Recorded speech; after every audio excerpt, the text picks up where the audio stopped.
નમસ્કાર મિત્રો, good morning. મજામાં હશો તમે? આપણે મહેનત કરતા હોઈએ છીએ એટલે સ્ટાર્ટિંગ જે શરૂઆતના દિવસો હોય છે એમાં આપણને થોડું વધારે લાગતું હોય છે કે મહેનત થોડા સ્ટાર્ટિંગ દિવસોમાં કરવી પડે છે. પાછળથી આપણો એ રીતે પ્રગતિ થતી હોય છે કે આપણે એમાં કંઈ મહેનત કરવાની જરૂર નથી હોતી. આ વાત હું તમને એ માટે કરું છું કે આ જો આપણે જે નાના વૃક્ષો છે એ લાવીને વાવેતર કર્યું હતું, તો સ્ટાર્ટિંગ એને 1 વર્ષ માટે આપણે પાણી એ બધું આપ્યું અને પછી એને પાણી કે બીજી કંઈ ટ્રીટમેન્ટ નથી કરતા તો પણ એની અંદર કંઈ પણ પ્રકારનું પેલું થતું નથી. એનો વિકાસ ઓટોમેટિક થયા રાખે છે. તો મિત્રો, આપણું બચત અને આપણી મહેનતનું પણ આવું જ હોય છે. ધીમે ધીમે આપણે થોડી મહેનત કરતા રહેવું જોઈએ. તો એ ભવિષ્યમાં ક્યારેય મોટી થઈ જાય એનું કંઈ નક્કી નથી હોતું.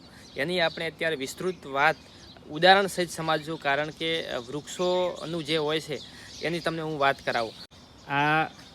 આ જુઓ છે, આને આપણે સ્ટાર્ટિંગમાં 1 વર્ષ સુધી મહેનત કરી અને પાણીને બધું આપ્યું હતું.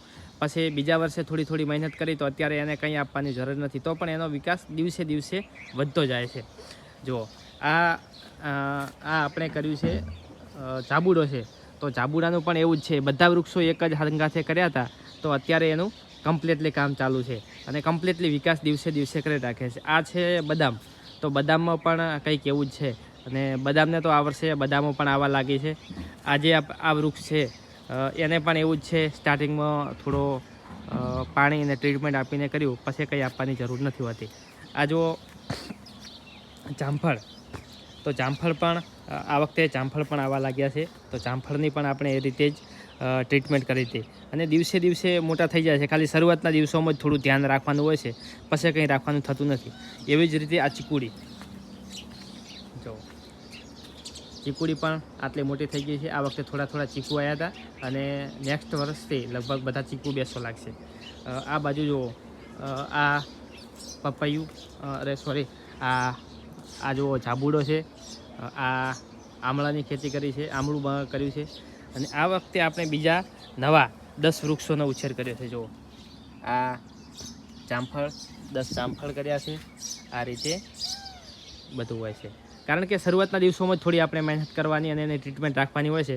પછી તો ઓટોમેટિકલી એનો વિકાસ ગ્રોથ થઈ જતો હોય છે. આ રીતે બધું હોય છે, કારણ કે વૃક્ષોને શું છે, નાના છોકરાની જેમ થોડા તૈયાર કરવાના હોતા હોય છે, એટલે થોડી ટ્રીટમેન્ટ રાખવાની થાય છે. બાકી તો બધું ઓટોમેટિકલી થઈ જતું હોય છે. એમ જો, આ આપણે 2021માં આ બધા વૃક્ષો કર્યા હતા, પણ ધીમે ધીમે એટલા બધા મોટા થઈ ગયા છે કે હવે આપણે એની ટ્રીટમેન્ટ કરવાની પણ જરૂર પડતી નથી. અને આ વખતે આપણે બીજા થોડા પપૈયા પણ કર્યા છે. પપૈયાનું વૃક્ષ કર્યું છે, તો એ પણ કમ્પ્લીટલી થઈ જાય છે. એમ એટલે થોડી ટ્રીટમેન્ટ રાખશું અને થઈ જશે.